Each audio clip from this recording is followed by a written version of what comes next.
Hi, welcome to NDE TV. I'm Peggy Robinson. Today's guest is Krishnanand, and I'm going to allow him to introduce himself because he's a very complex person, and I think he could probably do a better job than I could. Hi. Hi, thank you for inviting me. And complex, I like. Complicated, I'm not, but complex, yes, I am. So thank you.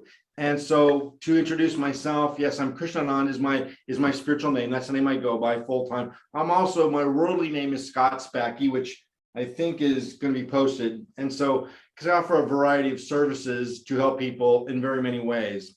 So who Krishnanand is again, not complicated, but complex, many layers of who and what Krishnanand is. I've been a spiritual personality all my life, since I was very young.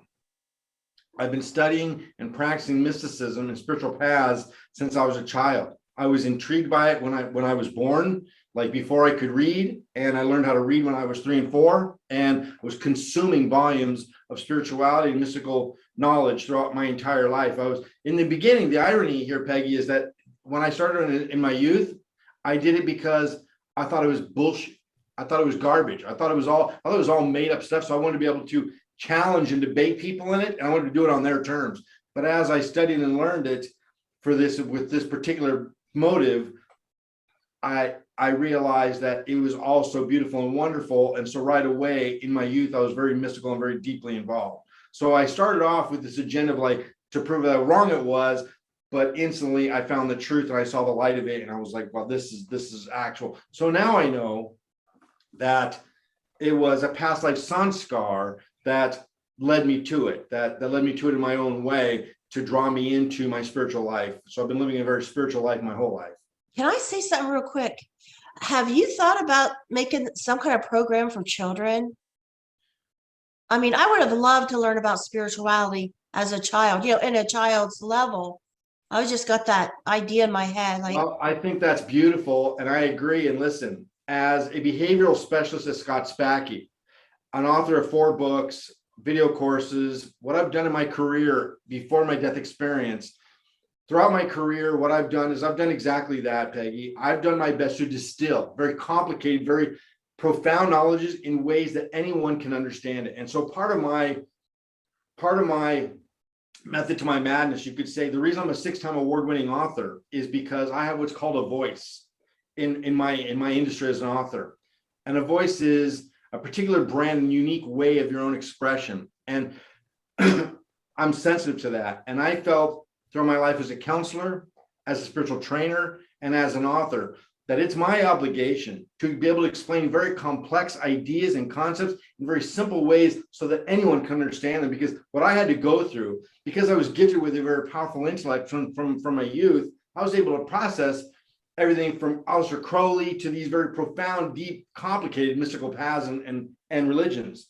But I was, in my youth, I'm like, other people can't understand this. I mean, I'm very lucky, I'm gifted. But most people can't understand this, and they're frustrated, and they're lost, and they're seeking. And so I always felt that it was my role, and I had this gift and ability to be able to distill that and present that in ways that anyone can understand it. So basically, in a sense, kind of a funny anecdote, that is one of the ways that I explained life and spirituality to my son, who's growing up, is through baseball metaphors. He and I both love baseball, and I was able to explain everything to him.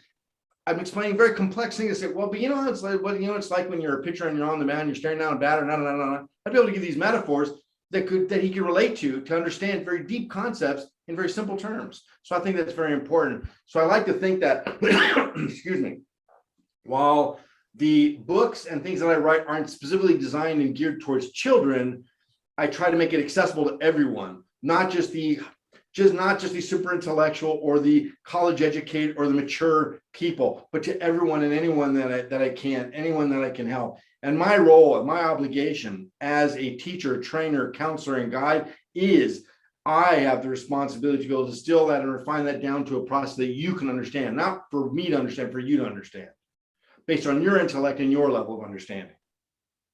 Okay.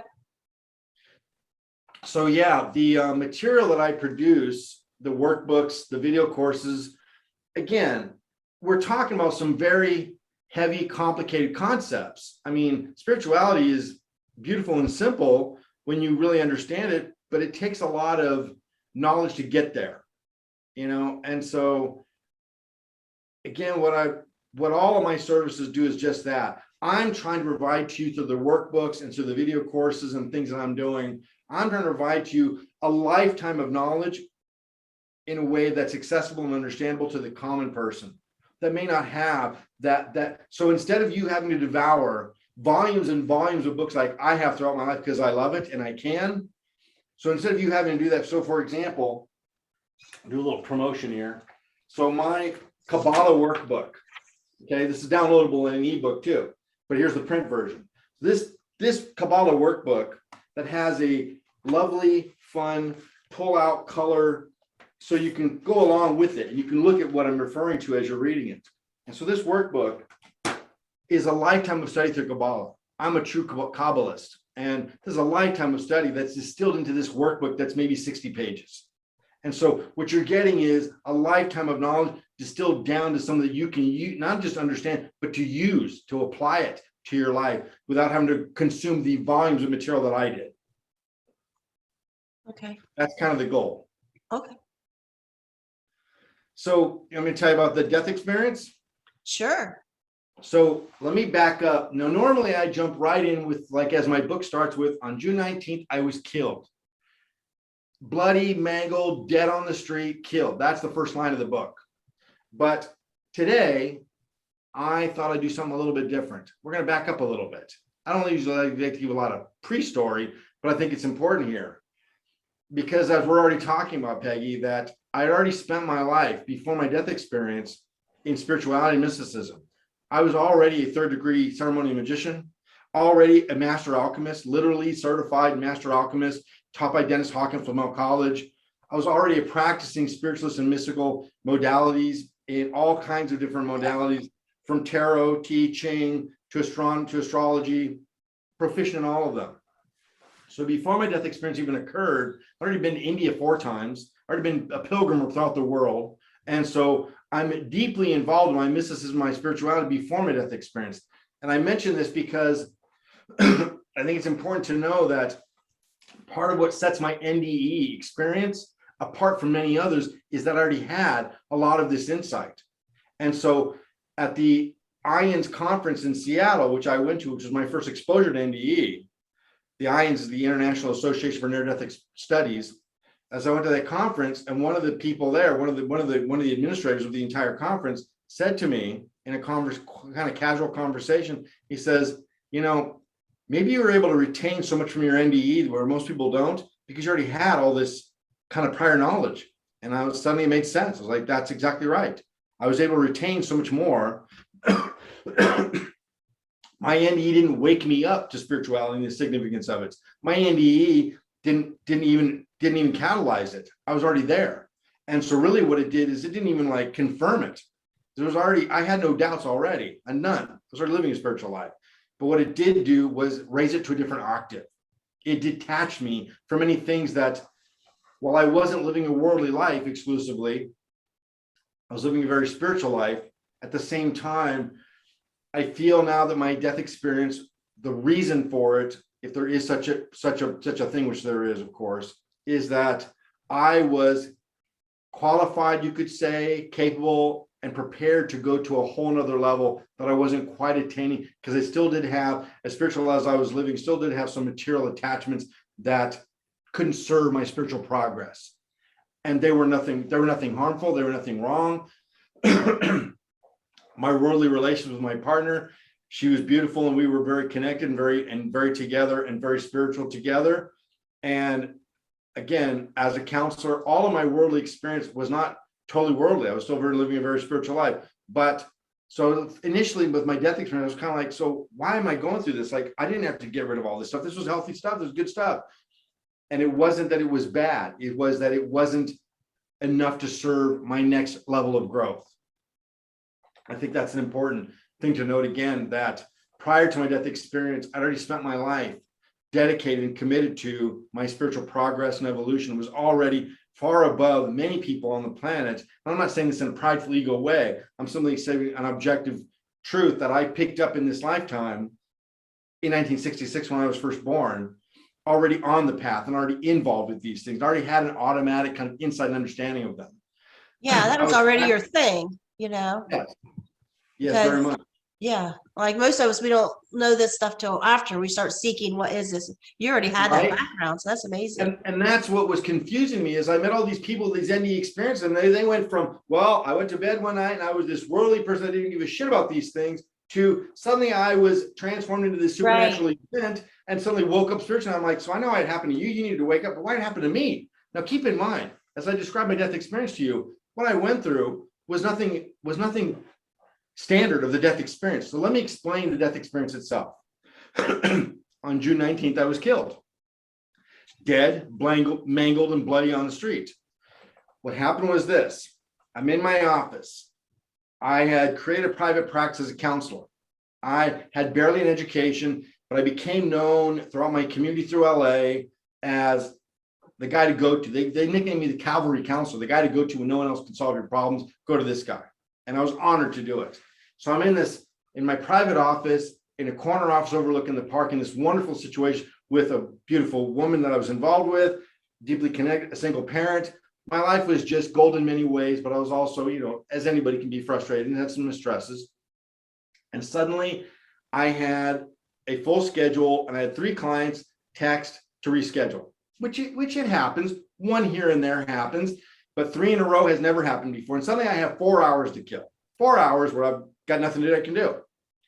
And so apparently, and I say this because I didn't remember it, I was told later, I called my girlfriend and I told her I was going to go get a physical up the street. She said, why is that? And I said, I got 3 clients to reschedule. I got nothing else to do. And I'm kind of overdue for one. So I'm going to go up the street. So I went down to the garage. I got on my motorcycle, a very funky Italian motorcycle that's unusual. And for the first time in 7 years in that office, I turned right instead of left. I'd never once turned right instead of left, because the right turn was traffic and traffic signals and a few things here and there, whereas the left turn into town was just a nice, quiet suburban street that had no traffic, nobody in it. I don't know why I turned right. I have no reason why. I don't know, and I never will know. But that day, I turned right for the first time in 7 years in that office. I turned right instead of left. And 2 blocks later, I'm at a stoplight that I wouldn't normally hit. I got a green arrow just for me to turn left. And as I eased out to make my turn, a full-size SUV went through the light and hit me in the face, killing me instantly. Now, again, death experience is always a supernatural thing. But when I provide to you these next couple of features and factors, it definitely makes your head hurt and go, wow, this is undeniably forces at work here. So there I am, dead and mangled in the street, instantly killed. On one corner is a tire store. Another corner is a Jack in the Box. The corner of the tire store has a pastor sitting out front on the phone with his daughter and saw the accident. He starts running over there, a pastor, not just some guy, a pastor. On the other corner is a Jack in the Box, and 2 paramedics are in the front of the drive-through line getting lunch. The front, not the back, or I wouldn't be here. Front of the drive-through line, that moment.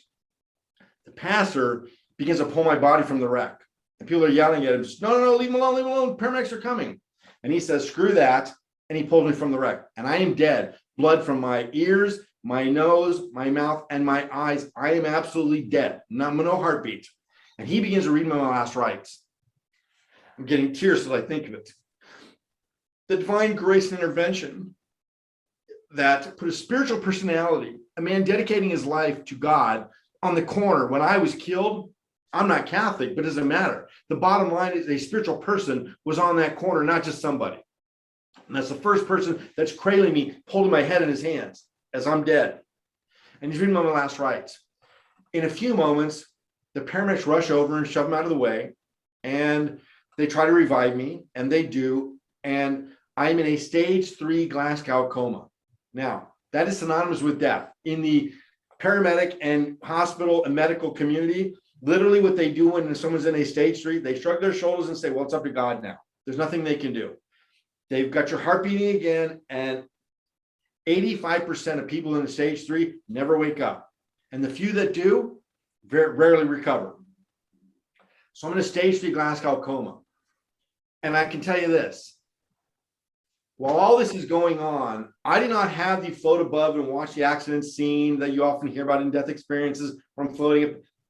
My thing was, Peggy, I got hit in the face and I was out of there. My spirit and my mind was like, screw it, I'm gone. I don't need to be here. I'd rather go someplace nice. I immediately, I didn't watch her hover. I didn't do it. I just left. I bolted in. I teleported in a second to the bardo. Sounds like you died instantly.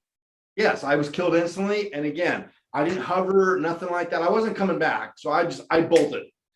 And so they're reviving me. So I as in my mind and spirit, I'm on the other side. I'm aware of it. And I have awareness. And I'm not watching this. I'm not nothing. But I'm back on Earth, so to speak. My body is in this coma and they take me to the hospital. And I'm not only in a stage 3, but I have a DAI brain injury. That's diffuse axonal. That's the worst brain injury known to science. And same thing at the stage 3. Maybe 3 people have recovered from a DAI in the last 25 years, and none of them are okay. They can't take care of themselves. They're virtual vegetables. So meanwhile, this is happening on the earth plane where I'm in a hospital in a coma. My soul and my spirit is on the other side, and I'm completely at peace. I'm not happy. I'm not sad. I'm not anything. I'm simply existing. And when you're there, you just have consciousness. You're just aware. But because of the duration of the time that I was there, and because of my prior physical, mystical, and spiritual training and experience, I was not only given profound insights, as we all are, everyone, I'm not no exception to that. I'm not special. But I was told, I air quote that because you're not really told, it's more like a telecommunicate, it's more like a telepathic communication. And I was told that, well, you're here for a while and you have the ability to understand a lot of these things, so we're going to give you a little extra. So some common features of the NDE are life review and life preview, where you see your life flash before your eyes, see the things you did wrong, the things you did right, and what it's going to result in your next life, or if you're going back to this life, what the karmic consequences may be for that. And it's not about good or bad, it's just here's the way it is. And that's the spiritual government, for lack of a better term, their way of giving us insights to improve and become more spiritual and better and evolved and improve. It's grace. It's not punishment. And so while I'm there, because I'm there for 9 Earth days, which is a very long time. Again, most NDEs are like, well, my body left my body. I saw the scene, and then they came back. And they have profound experience with just 30 seconds. So I'm there for 9 days, 9 Earth days. And what I'm experiencing while I'm there is, again, it's not like communication. I think the best way somebody once put it to me again at the IONS conference was they said, oh, so it's like you uploaded. And I said, yes. Basically, I was uploaded all this knowledge and insight and information about life, about death, about spirit, about God, all these things. But again, the irony or unusual feature of this is that I wasn't over there going like, wow, oh my God, I didn't know that. I was like, yeah, I know, I get it. Like, it's just so I was completely so much at peace because I wasn't astounded. I wasn't like, oh, I knew it. Oh, I knew this was true. It wasn't even like that. It was like, I was just completely stable and at peace with being at one with and experiencing what I already knew through most of my life to be the way it was and the way it is, objective reality. So again, I'll air quote, I was told by the angels, entities, etc., on the other side, I like to say in it because I was in the portal. I call it the portal, the bardo, as the Tibetan Buddhists call it. And I was, you could say, asked, well, since you're here and since you have some history and some knowledge, would you like a little bit more? I said, give it all to me. You know, everything there, I'd like all wisdom and all knowledge, sure. And so I didn't just get a life review of this past life, of this life I was living. I got multiple, dozens and dozens of past life regression views, like a cinema. I'm watching like in a condensed version. I'm not watching the entire life like a movie. I am, but like a dream, time is not a factor. So I'm able to view entire lifetimes within seconds. It's not really a time factor at all. It's just there. And so even though we've all lived countless lifetimes since our soul is eternal, I didn't need to review or preview or purview lives that were just common and average, which we all had, where I've been a merchant, a businessman, or whatever else it was.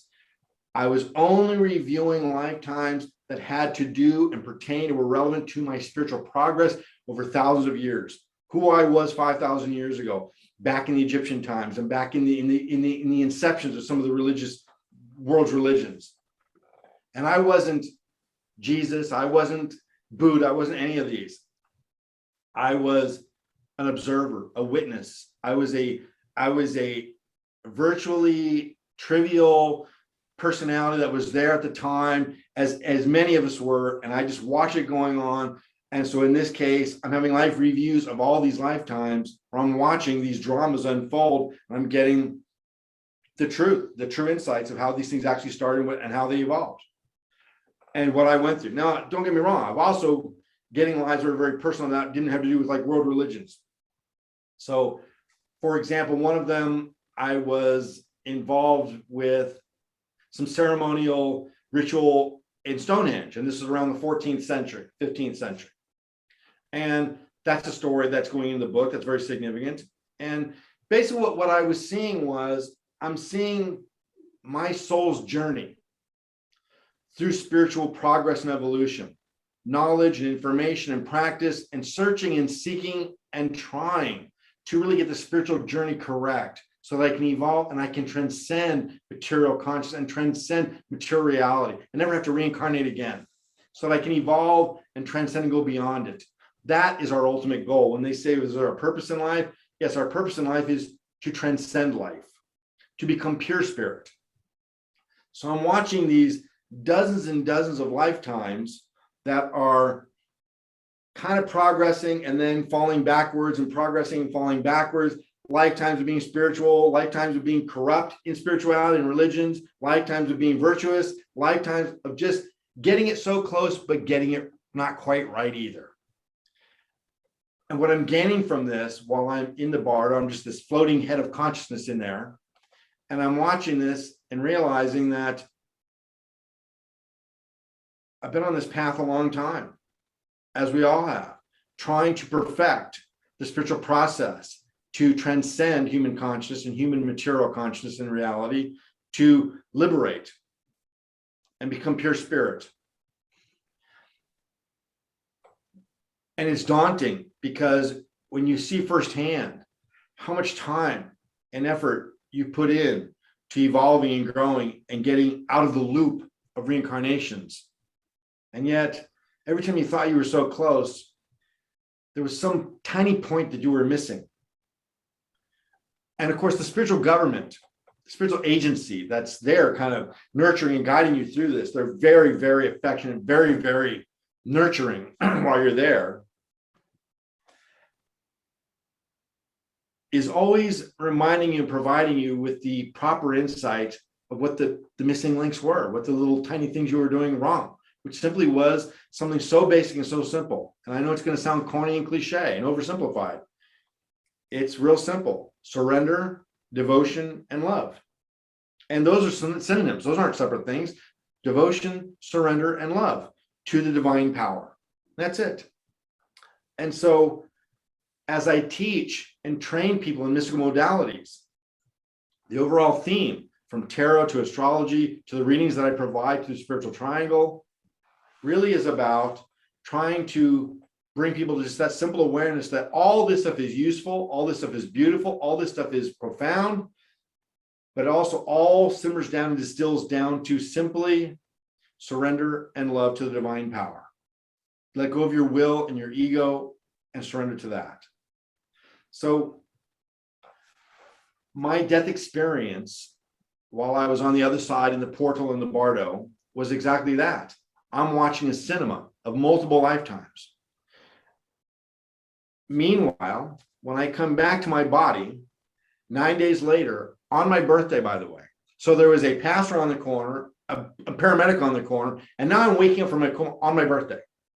Now, this is because I know as a numerologist that because I couldn't be reborn as someone else. I had to have some of the same frequencies to live within because I still had my karmas. So I woke up from my coma and was reinhabited my body on my birthday, June 28th. I didn't know who I was. I didn't know how to walk. I didn't know how to talk. I didn't know who my son was, who my partner was for 9 years. Didn't know who these people were.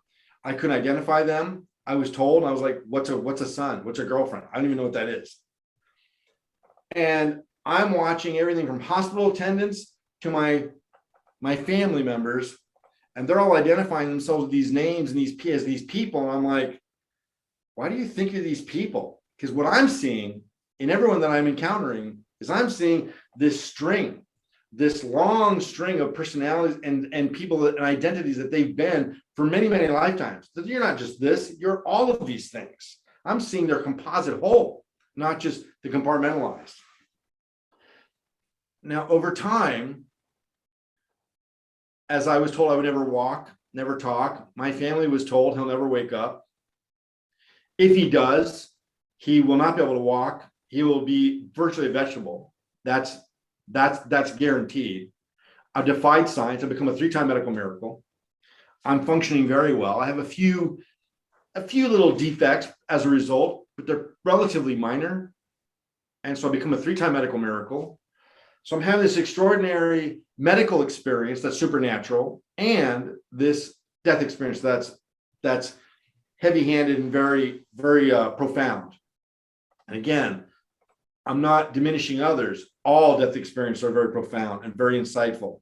And I can just tell you that for whatever reason, and the theory is that because I was already trained mystically and spiritually, that the features of mine were extraordinary, even by death experience standards. That I wasn't just getting the life review, but I was getting multiple life reviews and in a contextual theme. So as I struggled to reestablish myself, I mean, I'm told in a hospital that I'll never walk, I'll never get out of bed.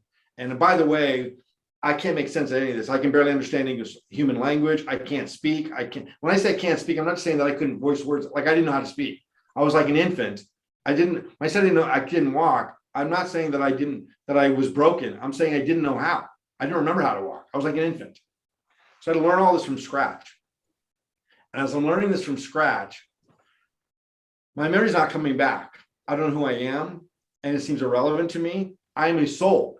I'm not Scott in a hospital. I'm a soul. I'm an eternal soul. That's how I'm seeing everything. And meanwhile, I'm kind of bouncing back and forth. I am back within my body, and yet only fragments of me is back within my body. The majority of my consciousness and my spirit is still on the other side. And so especially when I would sleep, when my physical body would sleep, well, then all my awareness was on the other side. So I was kind of living this dual existence, this very confusing, blurry existence between, I didn't know which one was real. To me, they were both real. The material world that I was living in Los Angeles, in a hospital, and also simultaneously existing in this very abstract and nebulous and ethereal dimension of reality on the other side. I was existing in both. And I didn't think it was so much weird until I realized that other people would think it was weird, and they weren't experiencing it. It took me a while to realize that. So the big challenge much of the challenge to the adjustment was partly just that. I'm trying to relate to a world that cannot relate to me. They think I'm this guy that was a successful counselor and author and somebody who was living a very spiritual life already. They think I'm this guy, and I am, but at the same time, I'm not this person at all. I can identify as this individual with this personality and this ego and this, I don't mean ego as in pride, I mean ego as in identity. I could identify as that. I saw myself and everyone around me as spirits, as eternal souls, not as individuals. It was very confusing to try to assimilate and function within both realities. Because if you start talking about these kind of things to everyday people, well, they think you're crazy. Right. And even if they don't, they're fascinated and entertained, but they can't quite get it, you know? Again, and so you end up either feeling like a freak or a circus act. So many people were intrigued and fascinated, wanted to hear what I had to say or what I was experiencing. But first of all, I could barely communicate because I couldn't speak that well yet. And secondly, I didn't look at it as an entertaining phenomenon for you. I was suffering big time. I was intensely suffering. I had severe brain trauma. I had lost everything. And I went to bed one night with a successful career as a father, as a partner. And I woke up, and the next time I woke up, it was all completely obliterated and gone. And I don't just mean gone, I mean completely shattered, like violently shattered, gone. And how do you adjust to that? And I'm trying to adjust to that with severe brain trauma. And so I'm also trying to, I don't have the capacity to adjust to anything, let alone. So even if life was normal and good, I wouldn't have the capacity to adjust to it. So it's the perfect storm. I'm enduring and experiencing all this at once. Now, it's pretty standard, which you probably are aware of. A very common theme in the NDE event and culture is that it takes about 7 years for most people's spirit and mind to settle within their body fully. And a high percentage of NDEers experience divorce and career changes and all kinds of upsetting things because, again, they can't relate to the regular world anymore. They can't relate to them either. And so it takes about 7 years to adjust to that. And this is because, as P.M. Otwater describes very well in her book on NDE, that it takes about 7 years for your body to stabilize, your soul, but stabilize back within your body. Now, think about this in conventional terms. When you were born, all of us have these, none of us can remember anything until we're like 3. And even at 3, it's very cloudy and fuzzy. Not till we're about 7 years old is when we start to begin to have cognizant thinking. That's when we start to be able to think and reason and feel and have opinions of things. That's when we start to stabilize. Same thing with the NDE. We still go to the same formula. So basically, what I realize now is that I died completely, not near death. I had a death experience and I reincarnated as myself on my same birthday. So basically, I went through the entire reincarnation experience and I came back as myself, back into this body that I already had because my time wasn't quite up. And I was able to retain and capitalize on much of that. And so the big shift, if people were to ask me, so what changed? I mean, you were already living a spiritual life and a life of service in many ways, but my life of service was primarily a behavioral counselor. And I was saving lives around the world with very severe traumas. But my spiritual training and teaching and guidance and readings and insights for other people was the minority, a feature of my behavioral practice. It's something I always wanted to do and offer, and it was available to everyone who wanted and was ready for it. But it wasn't what I primarily did. And the death experience shifted that. I went from, I'm not wasting my time anymore. I'm going to shift it completely. So I'm virtually retired from behavioral counseling. I still do it here and there for people that have known me a long time and still need help. I'm not going to turn my back on them. But I've shifted the octaves from behavioral worldly issues and concerns and traumas to spiritual ones. I exist almost purely now to guide and train. I think I like that term better. I'm a spiritual trainer. Like you go to a fitness trainer, I'm a spiritual trainer. I train you and teach you how mysticism works, how spirituality works, to expose that in ways that you can understand, as you mentioned earlier, to distill this down so that even kids can grasp it. I think that's essential. I think you're right. A lot of people are kind of lost and confused. And unfortunately, in this YouTube, Twitter generation, which can be very useful, a lot of people are misled. They don't know they don't know what's wrong and what's right because they don't have that training. And so there are a few people like me that have the training and have the insight and have spent their lifetimes dedicated to that are trying to sift out the false from the truth so that you can have access to the right ones. So my YouTube videos maybe only get 30, 40 views, but I get comments all the time of, why aren't more people watching this? Like, you're authentic. Like, this is like the real stuff. I'm like, because the truth is not usually the popular thing. McDonald's is the popular thing, and that ain't very healthy, So my role is to try to provide that the best way that I can for the people that want it and need it. They'll seek it out and they'll get it. And what's your channel called on YouTube? Oh, it's just Spiritual Triangle Krishnanand. Okay. It's my YouTube channel. So on that channel right now, so for example, about every week or two, sometimes 3, I do a workshop, an hour or so live stream, and sometimes people join in. So sometimes I'm by myself, and then it's produced posted on YouTube. And these are workshops that explain astrology, numerology, tarot, Kabbalah. So basically what I'm doing is, again, I'm a spiritual trainer. I'm giving workshops on how these things work, the authentic, real way they work. I mean, we're going way back in history, where they came from, how they came about, how they evolved, and how to apply them. Again, I just want to give you the history. I don't want to just give you what they are. Not just how they work. I want to tell you how to use it in your life so that you can use and benefit from it if it's something that you respond to. So the videos on the YouTube channel are just that. Now, Spiritual Triangle, the website, this is where, again, it says readings and live sessions and mystical training and workbooks. I've got 4 or 5 workbooks available now. I've got 2 or 3 or more that I'm working on. And the live sessions, I've got many students and clients that seek me out and want guidance and training. So I'm not a healer in the conventional sense where I lay my hands on people, and it's not like that. And I'm not psychic in the sense that I'm just predicting things for the future. I provide readings and insights to help you evolve and grow as a spirit, to be able to expand your spirituality and your consciousness to a higher octave. That's what my role is. Okay. Sounds good. So the products, if you can call it that, are just that. See, when it says mystical training, I just took out the word. It's really called, there's mystical gangster training and mystical spiritual training. Or spiritual gangster, mystical gangster and spiritual gangster. That's the fun term for both those courses. And somebody just recently jumped right in, and she didn't buy a reading. She didn't want the free consult, which they're not free anymore because I was getting overwhelmed. She wanted the spirit, not mystical gangster, but the highest one, the spiritual gangster, which gives her videos and workbooks and private sessions and personal guidance. And it's just amazing to be participating in this role, to be able to guide them, to give them the true knowledge, and see them just open up and see them just bask in it, and see them with such potential. And you should sell T-shirts that say I'm a spiritual gangster and hats. Here's the thing. That's funny you mentioned that, Peggy, because here I'm going to make a confession.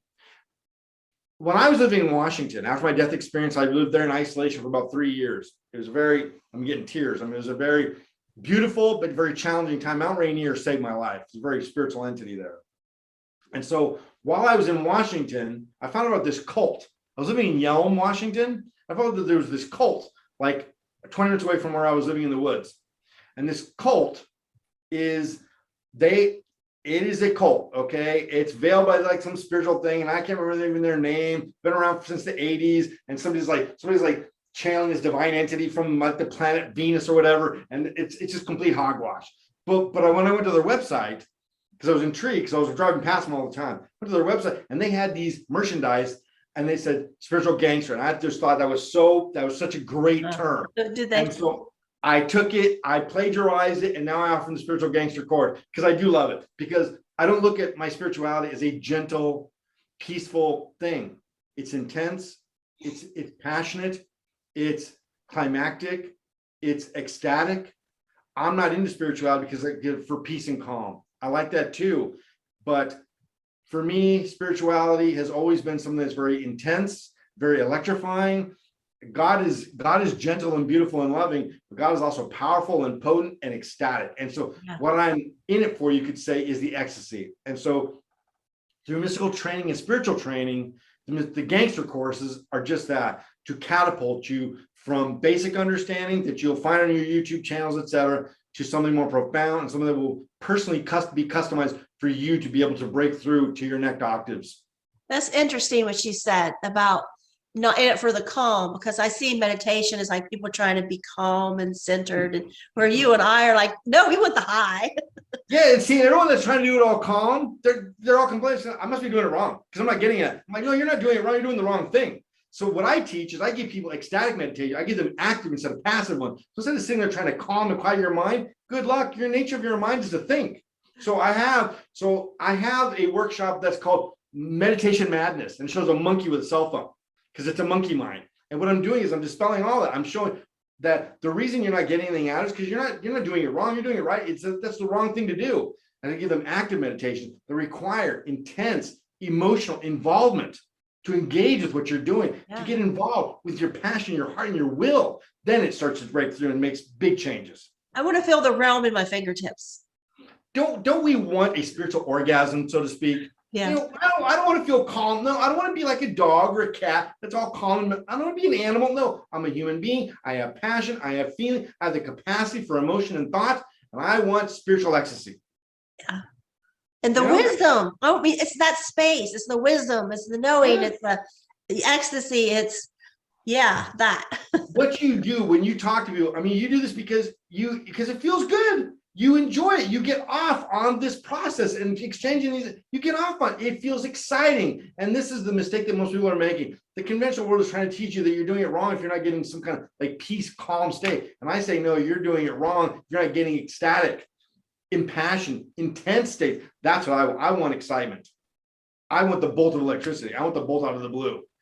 I am a Kundalini experiencer. I had a full-blown Kundalini event in 1992. Well before my death experience. And I mean full-blown, like top chakra, blown off the top of my head, literally barely able to hang on, muddling through it. I mean, it was intense, profound, and I tell you, it is not a gentle thing at all. When you're experiencing omnipresence, omniscience, where you're virtually everywhere all the time, it ain't gentle and calm. It's hard to contain. But again, as challenging, as intense as it is, it's addicting in its own way, because once you experience the profound and the spiritual, you just want more. So I don't pursue Kundalini anymore, which I did for a long time, because after I had them, like, this is obviously the answer to life.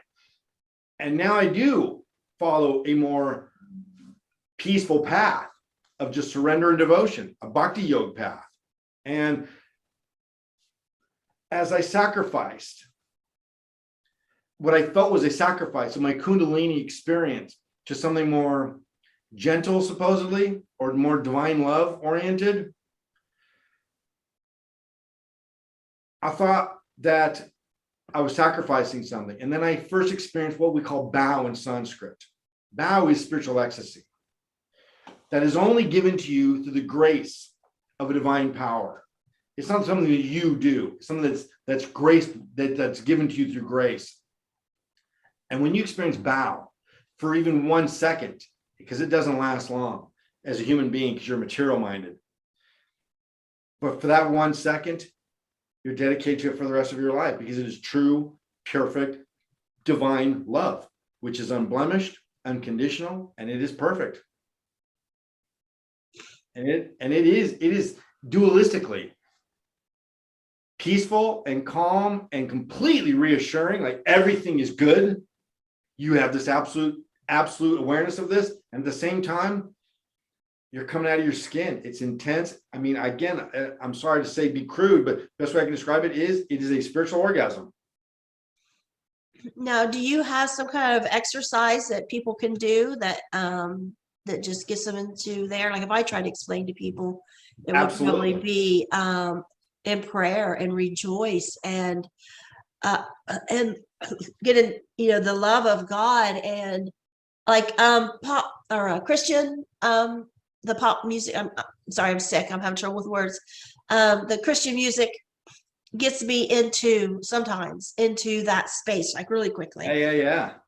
And talking about experiences, near-death experiences or things like this, I can start getting it's just like, it feels like it gets wound up like this, and it just goes, and it opens your center. It opens them. It activates them. It pushes it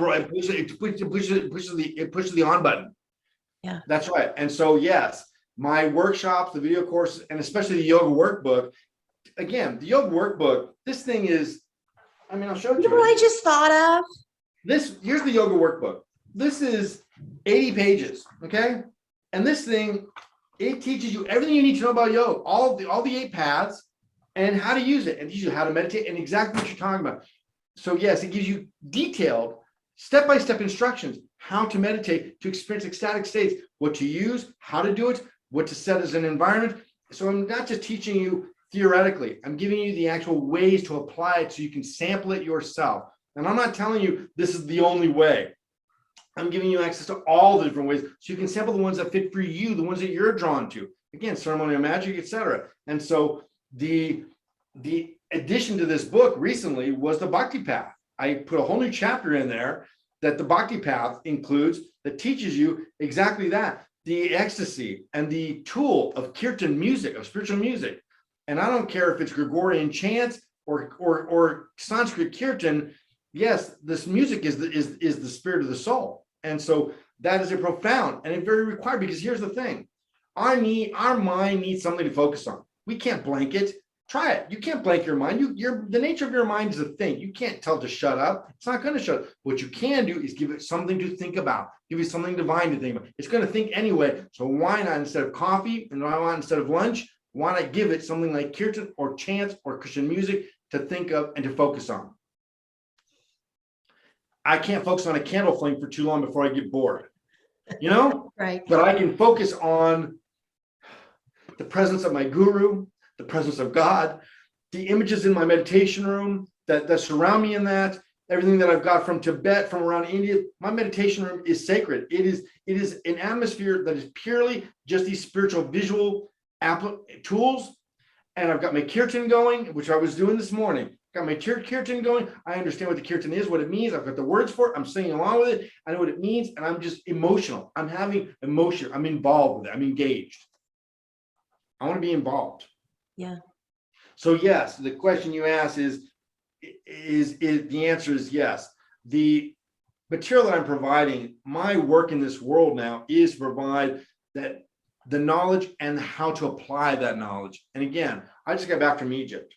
I went to Egypt because my media team, my publishing team, sent me on a research journey. One of the main stories in the new book of In the Light and the past life I had took place in Egypt. And I had to go walk the sacred sites that I was there thousands of years ago at. I had to walk that ground so I could feel its spirit and I could translate that back into the story itself. What I had was a profound experience. I was in Egypt for 7 days and that's it. What I did in 7 days, I covered the entire country. I even went scuba diving in the Red Sea. Well, I had to have some fun. So I'm in tears. I mean, what I'm experiencing there, again, is intense, it's profound, and connects. And I went there because I feel like I owe it to the people that are going to give me their time and their attention to provide with them, not just entertainment, but something profound. If they're going to trust me with that, as you've invited me here, you've done a gracious thing by inviting me as your guest. So therefore, I want to provide something in exchange for that. I want to give something that's healthy and whole. So I went to Egypt so that I could translate the vibrations and the frequencies and the love and the mysticism that's there into something that everyone can access. So it's not just me, it doesn't belong to me. So I can share that with other people and they can benefit from that. Well, I appreciate it. I appreciate you coming on, and I love your enthusiasm. And is there anything else that you'd like to share or talk about? I get that. I hear that comment a lot. You said that very, very kindly, and love your enthusiasm. I get 80% of the people say I love your enthusiasm, and 20% will be like, "Oh, there's Krishnanand. He's so intense, so enthusiastic. It's through the enthusiasm and passion." They say passionate in a very kind way. What they're really saying is he's a pain in the ass. And they use the word passion. And yes, I think it's true that we got to be authentic and live in who and what we are. And the way to do that, Peggy, is to know who and what we are. And we can do that through the modalities of mysticism and spirituality, because it does reveal to us who and what we are, and then we can transcend that. And until we know who and what we are truly, then we can't. If we're caught and bound by our karmas and our identity, then we're caught in that. And that's it. We can't get beyond that. So what I'm trying to do is provide a method and ways to transcend that and go beyond that, which is ultimately what we're all kind of seeking to do. It makes me think of, I was at Catholic church in an adult group one night, and we had to go around and say our name and one word that describes us. And I said, "My name is Peggy and I'm passionate." I love it. I love it. It's not easy. And I think that's a beautiful exercise to distill your description of you in one word. That's a challenge. And we only get one to choose from. We better get it kind of right. And listen, as much as I'm involved with Eastern mysticism, you made a couple references to Western spirituality, Christianity, and now Catholicism. And look, as much as I'm involved with Eastern mysticism, I've got some of the most profound events in Christian catacombs in Rome, outside of Rome, deep down in the tunnels, in cathedrals in France and in Germany. I was in tears in a mosque in London. I'm not Muslim. And I was in tears because I'm realizing, as I've done in Catholic cathedrals, I'm sitting there and I'm not Catholic at all, but I'm sitting in the pew surrounded by people that we all have one thing in common in that room. We all love God. We all are here to honor and appreciate and worship and honor a supreme divine parent. And I'm in this Catholic church. I'm looking at the stained glass and the cross and crucifix and all the incense, the cardinal, the priest's robes, everything around. You're immersed in this atmosphere that no matter where you look, smell, taste, every sense is completely dedicated to this one particular focal point, which is God and spirit. And that's beautiful. And I was in ecstasy, and I'm not Catholic, and there I am in a cathedral having that ecstatic moment. Send me in the mosque. I was in tears because I realized everyone in this place, we all have one thing in common. No matter how different we have one thing. We are all here because we love God. And then I get a tap on my shoulder. And I look up, and it's the imam, the guy that runs the place. Like the head priest is what they call an imam. And he taps me on the shoulders. He goes, "Is this your first time here?" And I said, "Yeah." And I'm thinking like I'm doing something wrong. I said, "Is everything okay?" He goes, "Yeah, would you come with me for a moment?" And I got up and I followed him back to his office. And I'm thinking like I must have done something stupid. By the way, I was on my way to India. I stopped in London I had a layover, and I went to this mosque. I was just walking around and found this mosque because it was a call to prayer, and I just found it. So I go to this guy's office, and he and I sat for 45 minutes having the most intense, beautiful discussion about what we have in common as spiritualists, our love and our worship and our honor for God. Him a Muslim and me a Hindu on the way to India. We had 45 minutes of just talking and sharing, and he gave me this leather-bound copy of the Quran that I'll never forget. So we all have this in common. Well, thank you so much. It's been very enlightening to listen to your viewpoint. It's just enriched me. Because I don't have to share. Like everybody thinks they have to share the same views. Why not enjoy somebody else's view? Doesn't mean you have to take it on. Doesn't mean you have to agree. Just enjoy the person, just like a flavor. Oh, this is an interesting flavor. That's right. Huh, you might have your favorites, but they're all pretty good, right? Yeah, but this is just interesting and new. Like we're all these flavors, and we don't have to be the same old slice of bread and taste the same. We can, I just wish, people just enjoy the flavor of each other and don't have to say, I agree with that, or I am that, or now I have to be that. I got to argue. Worse, I disagree with that, and that's wrong. That's right. Right. And listen, I have my favorite modalities. I mean, I love Kabbalah and numerology more than the other ones, but I don't push that on anyone. If you want, I have a tarot workbook, I have a Kabbalah workbook. I'm not telling you to pick one or the other. I'm telling you one's better than the other. I prefer personally Kabbalah. That's my preference. That's my like. I love numerology, but I also teach and I profess and I encourage astrology and tarot and all the others too. And again, each their own. They're all beautiful and they're all perfect. Whatever serves you, whatever resonates with you is the one you should follow. I'm visualizing this great big box of crayons, Yeah. You're purple. Oh, you're beautiful. Oh, you're blue. I'm yellow. Yeah. Oh, look, you're orange. We're all these mixes and shades, and we don't have to have two exact colors of red, two exact colors of, all these mixes. Remember the 64 pack of Crayolas? Yeah. The 64 pack was this huge box we had. There's 64 colors in there. They were all amazing. Yeah. So amazing. And when you get right down to it, which is what I teach in a lot of my mystical courses, is that when you get right down to it, it all comes from 7. Roy G. Biv, 7 colors that are the same with our chakras, same thing with colors and frequency, and same with sound. There are 7 sounds on the musical scale. And every piece of music you've ever heard and ever will hear is a combination of those 7 sounds. And same thing with colors. There are 7 main colors, and out of those, when we combine them and mix them, we get a variety of 64 different colors just for that one box, and an infinite amount of expressions. Same with our spirituality and our souls and our spirit. an infinite combination, an infinite expression of them. Yeah. I'm just getting a I think visual what you do is now of, wonderful. embryo when it's being formed, and all those cells and all those things mixing to make this person going to be exactly that color that they're That's going to right. be, their spiritual color. That's right. That's right. They're going to be expression of, again, when you're born, where you're born, those all have, but you're not confined with that. That gives you the opportunities. Again, I was born into a spiritual context. We all are to some degree. I was already born into that with my astrology, where I was born, what time, etc., blah, blah, blah. But how I express that is completely, I still have free will. So we have to be able to reconcile our destiny, our unchanged fate and karmas with our free will. So when I was told in the hospital that, I'm thinking, okay, so they're telling me I'm going to die. They're telling me that I'm never going to get up. I'm going to be a vegetable all my life, but I have free will.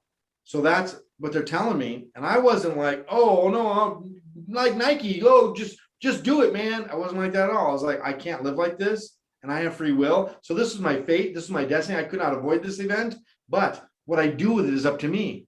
How I process it is up to me. That I still have control of. So the event itself, fate and destiny, you can't change that. You can't change your karma, but how you express it, what you do with it is up to you. I don't think we talk about will enough. The name of my book is The Will of a Wildflower. And I don't think we talk about that will, be the will to live, the will to survive, the will to, get up. Suicide, that's lack of will. Yeah, totally. Babies And failure we to talk about a thrive. capital Die from W. lack of will. An old person, their kids stop coming, they die, they will themselves to die. Yeah. And I became heard about that in 5th grade. And it was the most profound thing I ever heard in my life. And I didn't care about school, but I heard the health teacher talking about failure to thrive, how babies can will themselves to die. Old people can will themselves to die. And I'm like, because they don't have love. Huh? And they do that by giving up the will. I'm sorry. They do that by giving up the will. Yeah, but yeah, they do. Like we have that in our power. That we have the will to live today. I could have decided I don't have the will to live on and committed suicide yesterday. I wouldn't be here right now.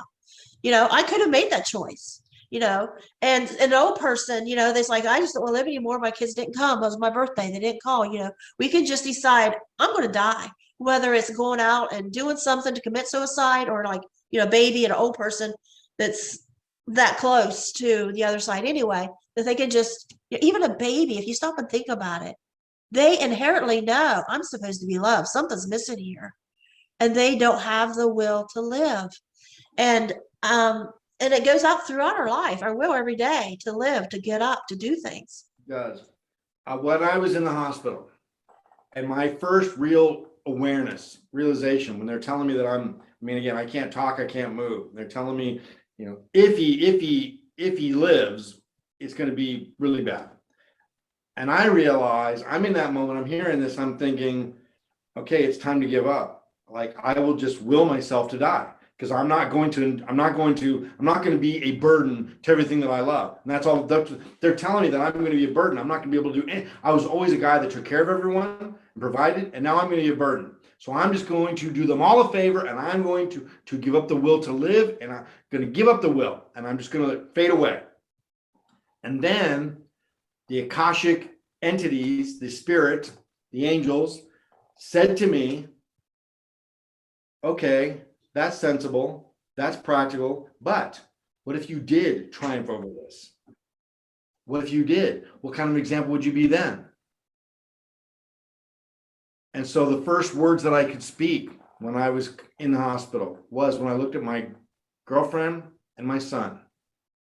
And she's not in my life anymore. So that was part of the detachment. But I said, I don't know if it's possible, humanly possible, to triumph over this. I know that if it is, I will. Or I will die. I will try till I die. So they were told that it was impossible. I don't know if it is humanly possible, but if it is, I will. Turns out it was possible because I am. And I continue to try until I die again. What else can I do?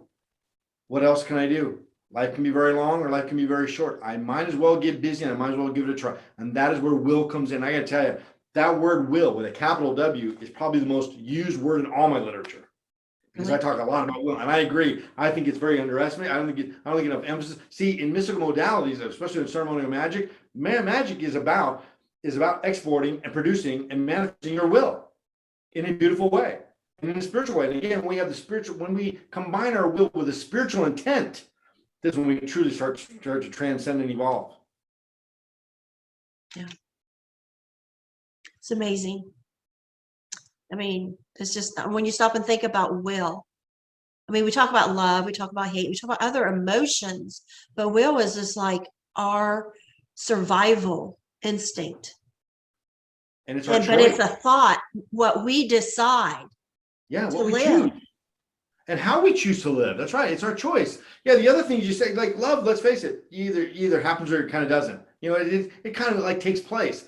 But our will is when we choose to engage with it, when we choose to engage with our love or our hate, whatever those things happen, Right. those things just kind of happen, but our will is how we're going to relate to them, how we're going to interact with them, or choose not to. And I don't want to interact with the hate, I want to interact with the love. And I like to stay pretty neutral altogether. I like to be in the middle, I'm indifferent. I'm indifferent. I like to be in the middle path, as the Buddha said. You know, I'm not God. I have no place to judge or criticize others. I'm simply here to observe and provide what I can from my perspective to try to enhance your life. That's it. Yeah. That's all I am to do. Kind of like the ignition in our car, you know? Yeah. We can turn it off at any minute. We're going down this highway through life, you know, and we got our, key on, but we have, all of us, the ability to turn that key off. And then we think about, the babies and old people, can do it just emotionally. And then I think of people going catatonic when they just had enough and they have a break. People have psychological breaks. I mean, I'm done. And actually, I did have, I don't know if you would call it that, but one night, I walked down the stairs when I was married to my ex-husband, and to get him, it was time to go home, get the kids in bed. He had a big Catholic family, and all his brothers and uncles and his dad and everybody, the men were down in the basement. So I went down to get him. It's time to go. And as I start going down the stairs, I overheard him talking about me. And it wasn't good. And so I walked quietly and I come around the corner and they saw me. And I said, it's time to go. And we just lived just a mile away, got in the car, took the kids, put them in bed. When I heard it, something happened in me. I was in like a trance. I broke. Wow. And I went, because I had this abusive childhood I never dealt with, never really talked about, nobody cared about. And then I heard them saying these things. They were telling my husband to divorce me and take the kids. Wow. I wasn't good enough to be in their family because I come from a bad family. We were already married. We already had 2 kids. I was doing everything right. A wife can do.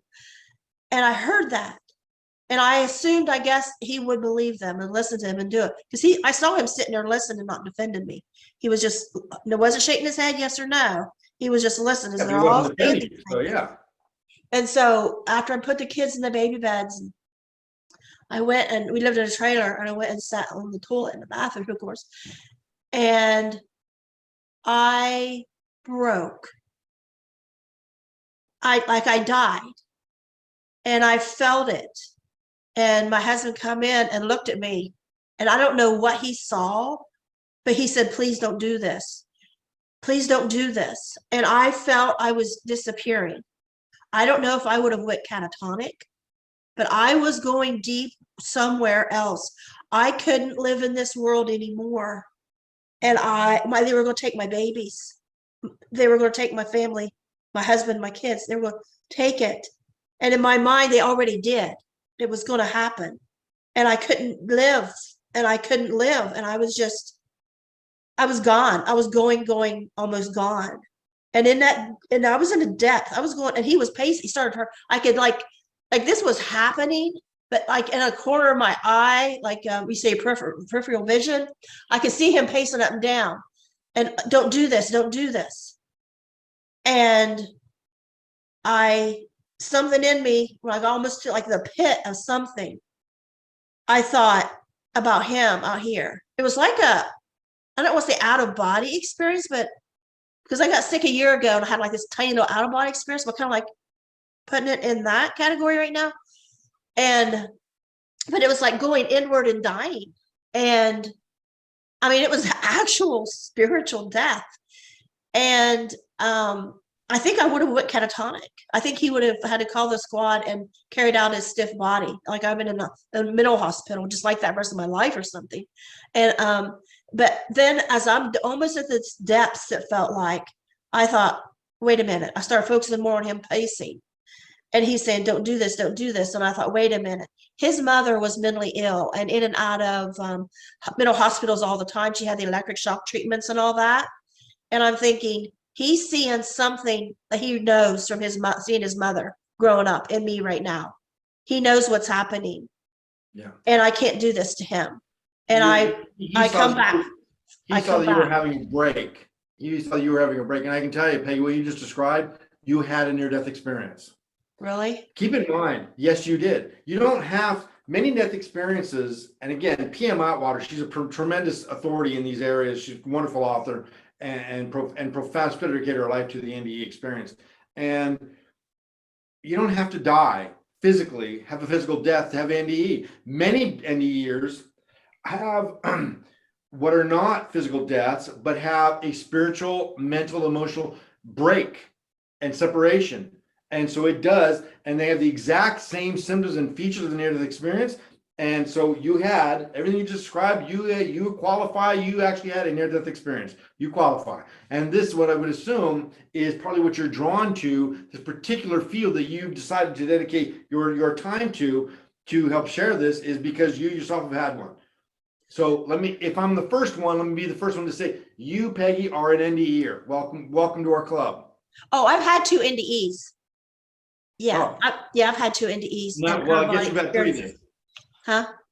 I guess you've had 3 then. And similar, I've also had, again, my Kundalini event, my rock bottom episode through my addictions, a host of different events throughout my life. I have died a couple times, but the other ones that basically you go from, it's a before and after moment. There's a you before this, and then an event where there's a you after, and you're never the same again. You may look the same, you may sound the same, but you're not the same. You're a different person. I don't just mean the way you feel or perceive things, but you have completely changed. So again, I may look and sound the same as I did before my death experience. For a long time I didn't. I couldn't even talk. But the reality is, I know that I'm not the same spirit. I reincarnated. I'm a different identity. I'm a different person. And this is the profundity of this. And again, our will, I agree that this is a very underemphasized feature. And I would say that I put far more emphasis on knowledge of the will and how to apply it and what it means truly, again, with a capital W in a mystical spiritual sense, than on any other topic, because this is when we truly get engaged and start to get involved with our own evolution. We start to will through it instead of just letting it happen. Don't just let it happen. No, get involved, get intensely involved.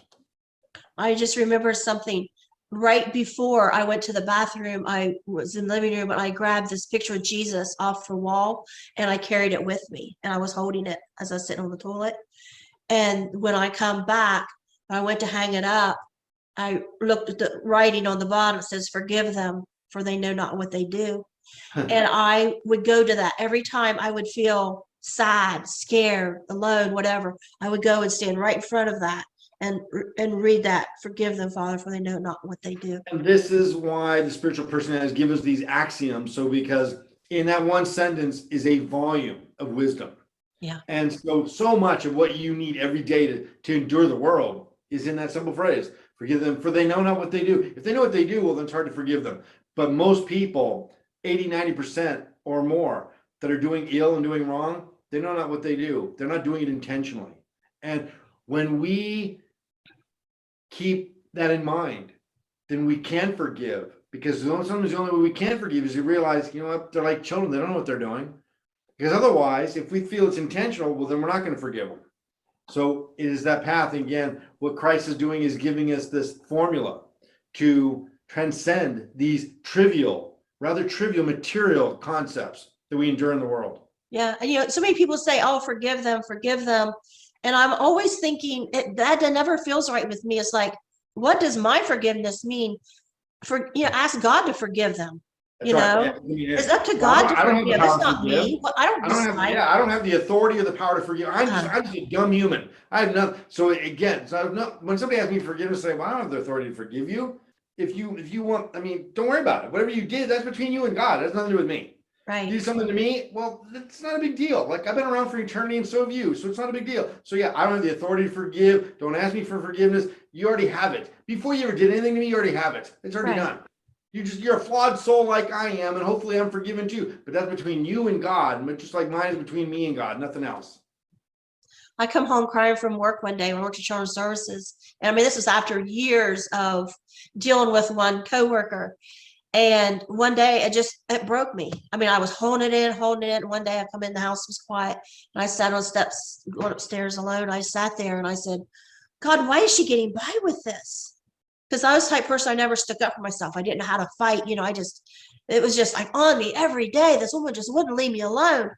And, as abused child, you just take it. You don't know how to fight back. So you just, people just keep doing it.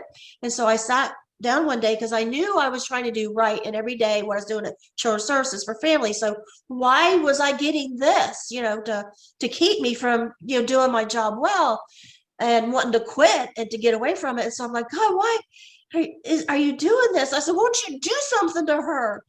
And all of a sudden I saw, and I won't say what it was, I saw a tragedy that she had in the recent past.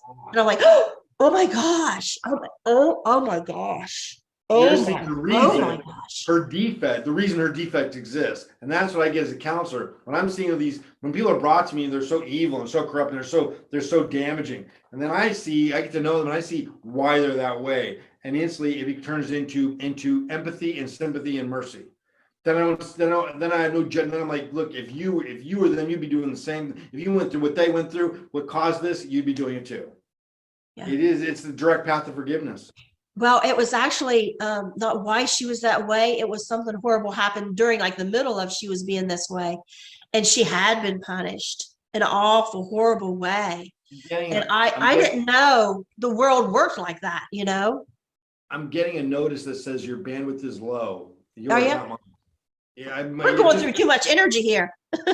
Right. The picture looks good. Yeah, the picture looks good. Yeah. So I'm sorry, I'm sick and you just energized me. And so well, listen, that's partly what I do, Peggy. I'll tell you, that's partly what I do. I'm like a beacon. Sometimes it's unfortunate because sometimes I need a day off, but I am kind of a beacon. People have always been drawn to me to be able to look for perspective and clarity and healing and be able to evolve and grow. And so, yes, again, I'm kind of on the clock all the time. So it does seem that when people are in my presence, they definitely want to open up. They want to share the more bizarre and mystical things. And again, that's partly because I'm evoked. I'm like a genie in a bottle. And so when people rub the bottle, the genie comes out and he says, okay, and it's not I'm evoked. So I go where I'm called. And so, yes, what I'm using there is to add perspective, and perspective is key. That's kind of like there with will. Perspective is when we start to, as you just did with that experience, when you saw what caused these defective behaviors, you had sympathy and mercy because you had perspective. And we need to share the same perspective with ourselves too. We need to be as forgiving with ourselves. Matter of fact, we got to wind down because I got a student that I'm going to see soon. But I was just telling the student this morning as I was doing her reading, I'm saying, this pillar of mercy, the Sephiroth of mercy that your Kabbalah tree of life is representing your honor personality of your reading here. It's for you too, that you need to be merciful and not judgmental to yourself, because I sense very clearly that she was not just occasionally judging others, but she was judging herself for doing that. And I said, look, you got to be as forgiving for you and your defects you are with other people. You're very good at forgiving other people and for knowing that they know not what they do.